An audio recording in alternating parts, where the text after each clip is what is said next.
Nós estamos fazendo algumas reflexões no livro dos Salmos. E hoje nós vamos continuar então a nossa série, e o salmo sobre o qual nós vamos refletir hoje é o Salmo de número 90. O Salmo de número 90, que curiosamente é um salmo que não foi escrito por Davi, mas escrito por Moisés. É o único salmo que foi escrito por Moisés, e existem alguns motivos para se pensar sobre isso, mas a gente não vai entrar nos detalhes a respeito disso, porque não é o momento para isso. Mas é um salmo escrito por Moisés. E é um salmo belíssimo que fala sobre a brevidade da vida e a eternidade de Deus. Vamos ler? Salmo de número 90. Diz assim: Senhor, Tu tens sido o nosso refúgio ao longo das gerações. Antes que os montes nascessem, antes que formasses a terra e o mundo, de eternidade a eternidade, Tu és Deus. Fazes as pessoas voltarem ao pó quando dizes: retornem ao pó, mortais. Para Ti, 1000 anos são como um dia que passa, breves como algumas horas da noite. Arrastas as pessoas como numa enchente. Elas são como sonhos que desaparecem. São como a grama que nasce pela manhã. Pela manhã brota e floresce, mas à tarde murcha e seca. Somos consumidos por Tua ira, ficamos apavorados com a Tua fúria. Tu pões diante de Ti os nossos pecados secretos, e vês todos eles. Passamos a vida debaixo de Tua ira, e terminamos nossos dias como um gemido. Recebemos 70 anos, alguns chegam aos 80, mas até os melhores anos são cheios de dor e desgosto. Logo desaparecem e nós voamos. Quem conhece o poder de Tua ira? Grande é a Tua fúria, como o temor de que és digno. Ajuda-nos a entender como a vida é breve, para que vivamos com sabedoria. Ó Senhor, volta-te para nós. Até quando te demorarás? Tem compaixão dos Teus servos. Satisfaze-nos a cada manhã com o Teu amor, para que cantemos de alegria até o final da vida. Dá-nos alegria proporcional aos dias de aflição. Compensa-nos pelos anos em que sofremos. Que nós, Teus servos, vejamos Teus feitos outra vez. Que nossos filhos vejam a Tua glória. Seja sobre nós a bondade do Senhor nosso Deus. Faze prosperar nossos esforços, sim, faze prosperar os nossos esforços. Amém. Esse é o Salmo 90. A gente não tem como explorarmos todos os versículos deste Salmo, porque é um Salmo longo, né? E a gente estabeleceu também que as nossas reflexões seriam um pouquinho mais curtas, né? Porque para a gente que é pregador é muito difícil, porque a gente quer falar e falar, né? A gente sempre passa um pouquinho do horário. Mas o meu objetivo aqui hoje é se concentrar nas ideias principais desse salmo. As ideias principais. Existe uma música muito famosa de um compositor brasileiro chamado Toquinho. E o nome da música é Aquarela. Você já deve ter ouvido essa música, né? Numa folha qualquer eu desenho um sol amarelo, sabe? E com 5 ou 6 retas é fácil fazer um castelo. Quando a gente era pequenininho, a gente ouvia essa música tocando no comercial da Faber-Castell de lápis de cor, né? E a gente achava que era uma música infantil. Mas se você for parar para pensar e olhar toda a letra dessa música, é uma música profundamente filosófica. Você já parou para prestar atenção na letra dessa música? No final da música ele diz assim: e o futuro é uma astronave que tentamos pilotar. Não tem tempo nem piedade, nem tem hora de chegar. Sem pedir licença muda a nossa vida e depois convida a rir ou chorar. Nessa estrada não nos cabe conhecer ou ver o que virá. O fim dela ninguém sabe bem ao certo onde vai dar. Vamos todos numa linda passarela de uma aquarela que um dia, enfim, descolorirá. Olha a profundidade dessa música. A música não é sobre desenhos bonitinhos com lápis de cor, mas como a nossa própria vida, cheia de cor, um dia vai se descolorir e nós vamos morrer. É sobre isso que fala essa música. É uma música que fala sobre a nossa existência aqui na Terra e sobre o sentido da vida. E, meus irmãos, não importa o quanto nós lutemos, não importa o quanto de dinheiro nós investamos em prolongar a nossa existência aqui na Terra, ninguém pode escapar da dura verdade de que um dia todos nós vamos morrer. E de que um dia, nós que viemos do pó, ao pó voltaremos. Na cena final de um filme chamado Blade Runner, não sei se você já assistiu esse filme. Também não assistiu, Rodrigo? Você já não assistiu Star Wars, agora você não assistiu Blade Runner também? Assim não dá. A gente tem que dar uma lição, tem que fazer um clube de filme. Mas tem que assistir. É um filme de ficção científica também. O Blade Runner, ele é um caçador de androides. E o caçador de androides, que é o Blade Runner, é interpretado pelo Harrison Ford. O filme de 1982. E ele é o mocinho da história, né? Ele está caçando androides.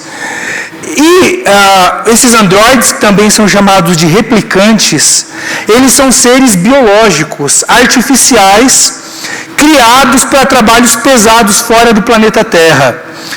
Eles têm uma força e uma inteligência superior à dos seres humanos. Só que eles têm um período de vida curta, parece que são 4 anos. E aí, ao longo da perseguição final, eu vou ter que dar um spoiler aqui, mas é porque é importante para a ilustração, tá? Mas no final, acontece algo bem curioso. Um vilão que se chama Roy, ele poderia matar o Rick, que é o caçador de androides, de maneira muito fácil, mas ele não faz isso. E no momento mais decisivo da história, o Roy, que é o vilão, ele se senta sob a chuva, está chovendo pra caramba. E aí ele apresenta um monólogo, que é uma das cenas mais incríveis do cinema. É um monólogo que ficou reconhecido em toda a história do cinema por ser muito impactante. Esse personagem, que é um replicante, que é um androide, ele está prestes a morrer. E aí ele diz assim, no meio da chuva: eu vi coisas em que vocês não acreditariam. Naves de ataque em chamas ao largo do ombro de Orion. Eu vi raios C brilharem no escuro perto dos portões de Tannhauser. Todos esses momentos se perderão no tempo, como lágrimas na chuva, hora de morrer. O Roy aqui, ele está falando das experiências incríveis que ele viveu fora da Terra. Batalhas espaciais, mundos que os seres humanos comuns jamais verão. No entanto, tudo que ele viveu, tudo que tornou ele alguém, vai simplesmente desaparecer para sempre. Todas as memórias, todas as experiências vão se esvanecer.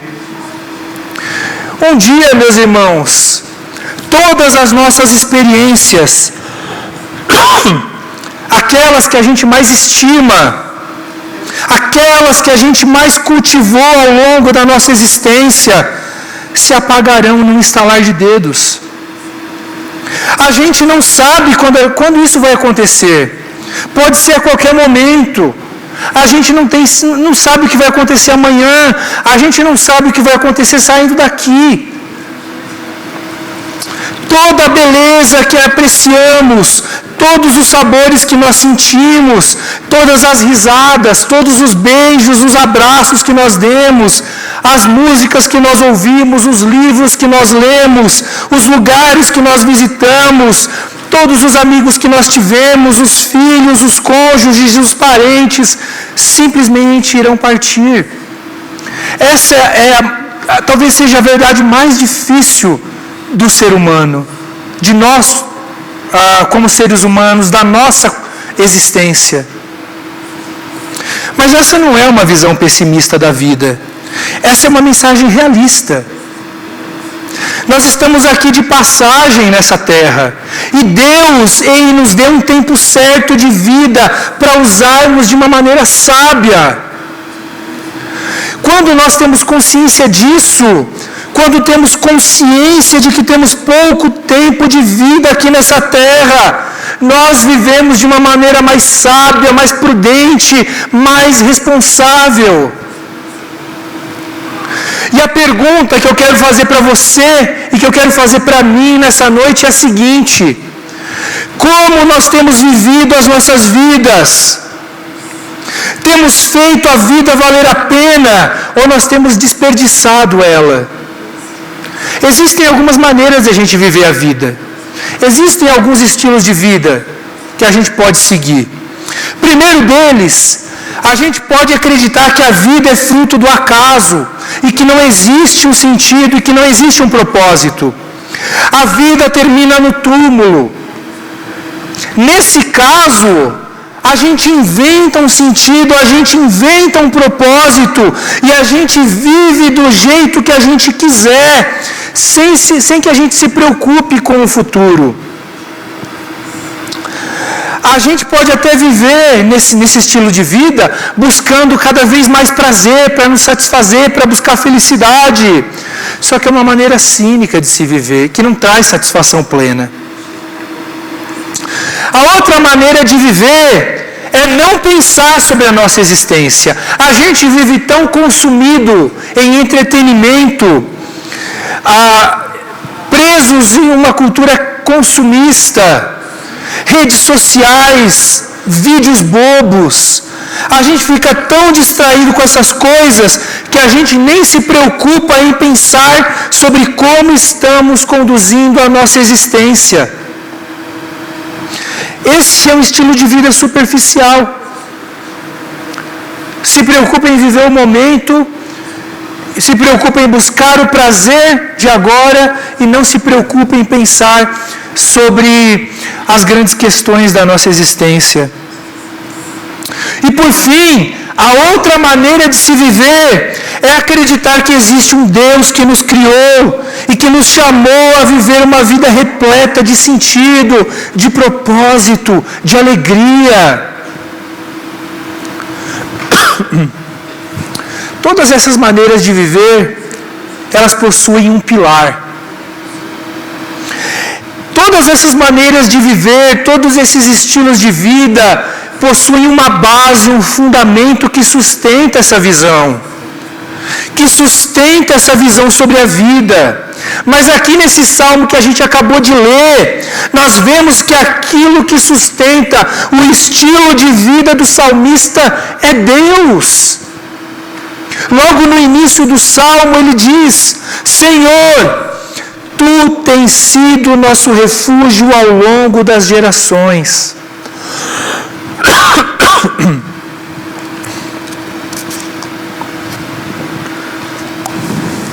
Tu tens sido o nosso refúgio ao longo das gerações.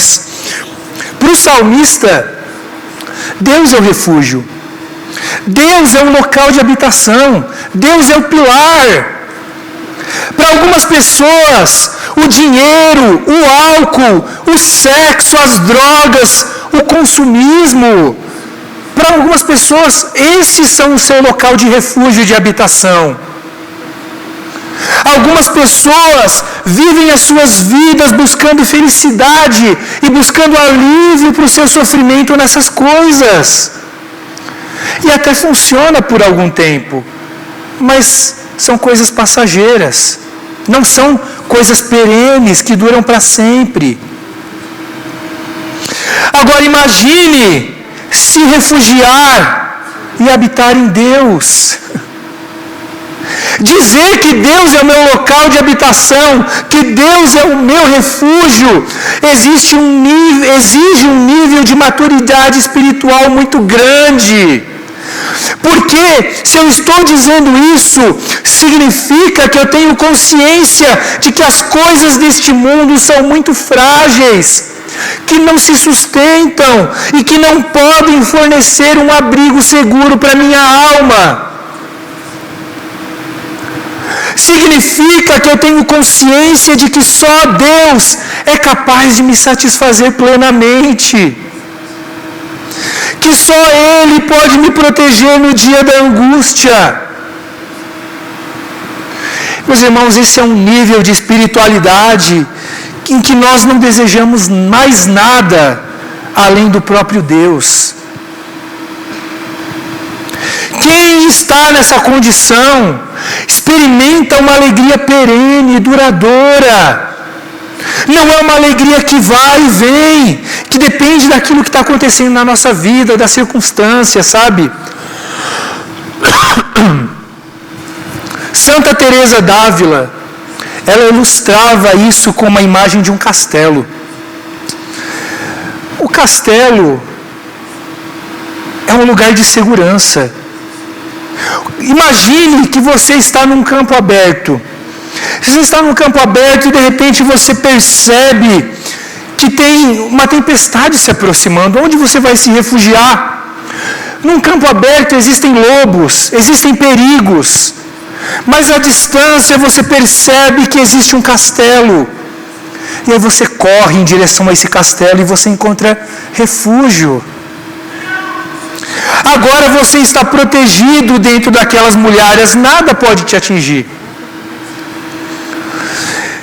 E aí a Santa Teresa d'Ávila dizia que depois que a gente se converte, a nossa alma se torna como um castelo, que representa justamente Jesus habitando em nós, e nós estamos protegidos de todos os altos e baixos do mundo, dos altos e baixos da vida. Martinho Lutero também, ele compôs uma música dizendo: castelo forte é o nosso Deus. Deus deve ser o nosso castelo onde nós habitamos. João capítulo 6, depois que Jesus faz uma pregação àquelas pessoas, muitos discípulos o abandonam. E aí então Jesus se volta para os seus 12 discípulos, aqueles que são mais próximos a Ele, e Ele pergunta: vocês também vão embora? E aí Pedro responde: Senhor, para quem iremos? Só o Senhor tem as palavras de vida eterna. Nós cremos e sabemos que o Senhor é o Santo de Deus. Não existe outro castelo que não seja Jesus.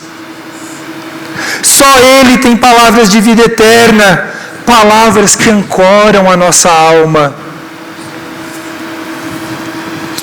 Um dia a gente vai morrer. Essa é a dura verdade da nossa vida, da nossa existência. Mas como diz o salmista, somos como sonhos que desaparecem, como a grama que nasce pela manhã, brota e floresce, mas à tarde murcha e seca. Recebemos 70 anos, alguns chegam aos 80, mas até os melhores anos são cheios de dor e desgosto, logo desaparecem e nós voamos. Nós somos muito pequenos comparado à grandeza do universo. Nós somos muito pequenos comparados à grandeza de Deus. A nossa passagem pela terra, meus irmãos, é uma breve faísca. É como se fosse uma faísca em um vulcão. É uma gota no oceano. Será que nós estamos buscando palavras de vida eterna em outros lugares do mundo que não são um bom refúgio, que não são uma boa habitação, que não são verdadeiramente um castelo? Será que a gente leva uma vida para agradar a Deus? Será que a gente foge do pecado? Muitos homens arrogantes não vivem dessa forma. Eles acham que eles são grande coisa porque eles têm poder, porque eles têm dinheiro, porque eles têm fama e glória, porque eles podem fazer aquilo que eles quiserem com as pessoas. Eles se acham deuses.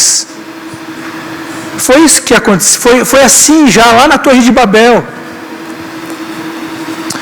Mas existe um Deus grandioso, eterno, que antes que os montes nascessem, antes que a terra e o mundo fossem formados, de eternidade a eternidade, Ele é Deus. Esse conhecimento é grande demais para nós. A gente não consegue compreender isso, não tem como, ultrapassa a nossa condição humana. Nós somos muito limitados, é um mistério, um Deus que nunca deixou de existir, que sempre existiu, que não tem começo e não tem fim. Ele é, que habita além do universo, em local inacessível. Ele não nos criou apenas para este mundo, não. Este mundo é repleto de coisas boas, mas esse mundo não é perfeito. Por causa do pecado, por causa do mal. Não era para as coisas serem do jeito que são. A morte não deveria existir. Mas ela existe porque é por causa do mal, por causa do pecado. Essa terra em que nós habitamos não é o nosso destino final. Nós somos peregrinos aqui nessa terra. E enquanto nós vivemos aqui nessa terra, nós precisamos orar como salmista e pedir que Deus nos ensine a entender a brevidade da vida, para que a gente viva com sabedoria. Algumas versões bíblicas dizem: ensina-nos a contar os nossos dias, de modo que alcancemos coração sábio. Perdoe minha tosse, meus irmãos, eu estou meio ruim. Ensina-nos a contar os nossos dias, de modo que alcancemos coração sábio. Isso significa discernir os dias em que vivemos, discernir a nossa condição humana e discernir a condição de Deus. Significa ter consciência de que nós somos seres humanos mortais e finitos e que nós estamos numa terra em que não é o nosso destino final e que existe um Deus que de eternidade a eternidade Ele é. E quando a gente tem isso na nossa mente, a maneira que nós vivemos se torna diferente. Tem impacto verdadeiro nas nossas vidas. A gente vive com responsabilidade, sabendo que existe um Deus.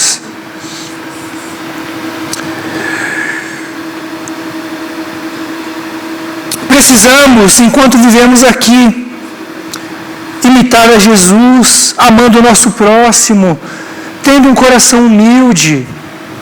Isso é viver de maneira sábia. Esse é o segredo de uma vida cheia de significado. Mas isso também não significa que é fácil. A gente tem que seguir o exemplo de Jesus. Seguindo o exemplo de Jesus, a gente vive de uma maneira sábia. Mas não é fácil. A nossa caminhada aqui na terra é cheia de sofrimento. E o salmista sabe muito bem disso também. Em um momento do salmo que a gente leu, ele diz assim, ele abre o seu coração diante de Deus e diz, versículos 13 a 17, ó Senhor, volta-te para nós, Até quando te demorarás? Tem compaixão dos teus servos. Satisfaze-nos a cada manhã com o teu amor, para que cantemos de alegria até o final da vida. Agora olhe, dá-nos alegria proporcional aos dias de aflição.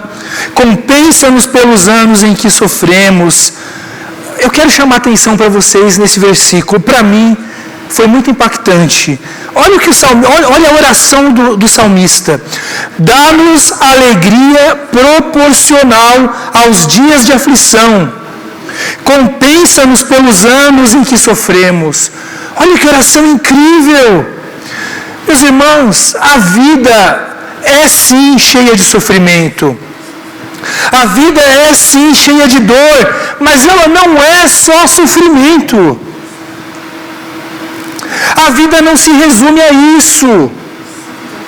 O único lugar onde só existe dor e sofrimento é o inferno, porque lá não existe presença de Deus. Mas aqui nessa terra, aqui neste mundo, até mesmo os não cristãos desfrutam de bênçãos de Deus. Tem coisas boas nesse mundo, a vida é bela. A vida é cheia de beleza, de prazeres inesperados que Deus nos proporciona. Como diz a música do Gonzaguinha, o que é? Viver e não ter a vergonha de ser feliz. Cantar e cantar e cantar. A beleza de ser um eterno aprendiz. Ah, meu Deus, eu sei que a vida devia ser bem melhor, e será. Mas isso não impede que eu repita: é bonita e é bonita. A vida não é só sofrimento. A vida é também alegria, é beleza. Deus se alegra em nos abençoar. Ele é o nosso Pai. Mas a fonte de alegria precisa ser Ele e não esse mundo. E o sofrimento, de certa forma, ele serve para que a gente se lembre de que nós somos peregrinos aqui nessa terra. Que nós não vamos ficar aqui para sempre. Que um dia Deus fará novas todas as coisas e que nós habitaremos eternamente com Ele, sem morte, sem dor, sem choro. Uma outra música do Johnny Cash que diz, chamada Wayfaring Stranger, que em português seria o peregrino errante, uma canção linda. Ele diz: sou apenas um pobre peregrino errante, viajando por este mundo aqui de baixo. Não há doença, nem fadiga, nem perigo na terra luminosa para onde eu vou. Estou indo para ver meu Pai e todos os meus amados que já partiram. Estou apenas atravessando o Jordão. Estou apenas indo para casa. Eu sei que nuvens escuras se ajuntarão ao meu redor. Eu sei que o meu caminho é duro e íngreme, mas belos campos surgem diante de mim, onde os redimidos de Deus mantêm sua vigília. Estou indo para ver minha mãe. Ela disse que me encontraria quando eu chegasse. Então, estou apenas atravessando o Jordão. Estou apenas indo para casa. Essa é a nossa esperança. Por causa da morte, por causa da ressurreição de Jesus, nós temos essa esperança. A esperança de que um dia também iremos ressuscitar e de que nós iremos habitar nesse lugar glorioso. Devemos viver os nossos dias de maneira sábia, porque podemos crer no amanhã. E isso nos motiva a viver de maneira responsável para a glória de Deus. Essa é a lição que a gente precisa absorver para as nossas vidas a partir desse salmo. A gente não sabe como é o amanhã. Como diz Tiago, né? Não diga, vamos nos juntar e fazer planos, amanhã a gente vai para aquela cidade e vai acontecer isso e aquilo. Não, diga ao contrário, se Deus quiser, faremos isso, faremos aquilo. Porque essa é a verdade. A gente vive muitas vezes de uma maneira muito confiante de que a gente tem muitos e muitos anos de vida. E pode ser que sim, pode ser que eu ou você vivamos até, 80, 90 anos. Mas pode ser que alguns de nós não vivamos tudo isso. A verdade é que a gente não sabe. O que a gente faz hoje em vida importa. Ensina-nos, Senhor, a contar os nossos dias, de modo que alcancemos coração sábio. Essa é a verdade que a gente precisa levar. Vamos orar. Feche os seus olhos.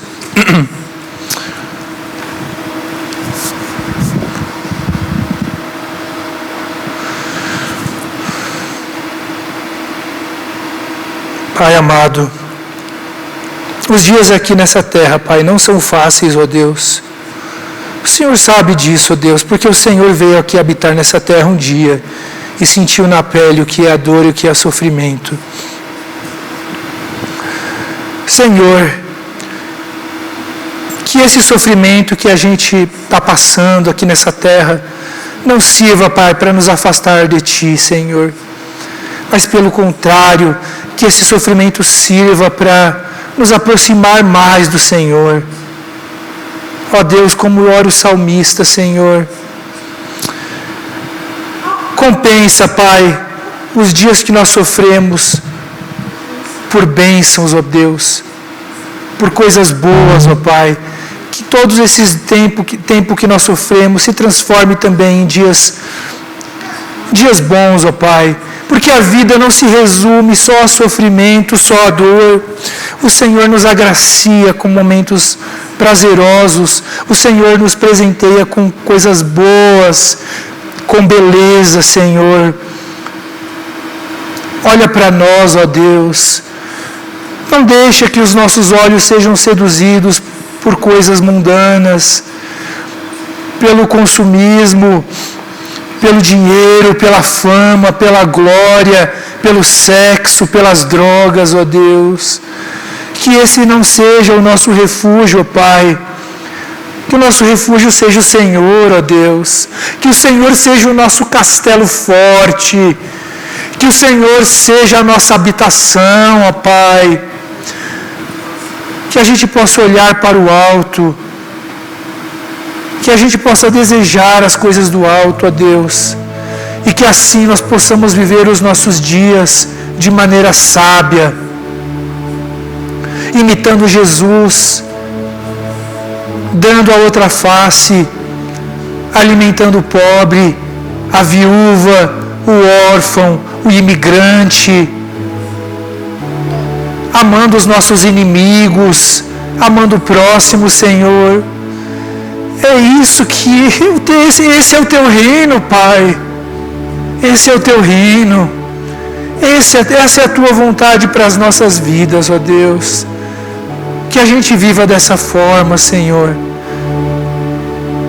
Propagando o Teu reino para todas as pessoas que precisam saber dessa boa nova. Que a gente viva de maneira sábia, Senhor, imitando a Jesus. Essa é a minha oração nessa noite, ó Deus. Olha para nós, ó Pai. Olha para nós, Senhor. E tem misericórdia do nosso coração.